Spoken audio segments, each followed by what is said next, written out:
ಮಲ್ಲಿಗೆ ಜಾಜಿಯು ಮಾಲೆ ಹಾಕಿ ಚಂದನ ಹಚ್ಚಿ ಶೃಂಗಾರ ಮಾಡಿ ಮಲ್ಲಿಗೆ ಜಾಜಿಯು ಮಾಲೆ ಹಾಕಿ ಚಂದನ ಹಚ್ಚಿ ಶೃಂಗಾರ ಮಾಡಿ ಕರ್ತೂರ ಯಾರತಿ ನಿನಗೆ ಬೆಳಗಿ ಭಕ್ತಿಯಿಂದಲೇ ಬಯಸುವ ವಾರ ಇಂದು ಶುಕ್ರವಾರ.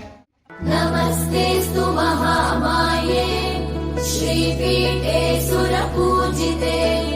ಶಂಖಚಕ್ರ ಗದಾಹಸ್ತೆ महालक्ष्मी नमोस्तुते शरणागतरा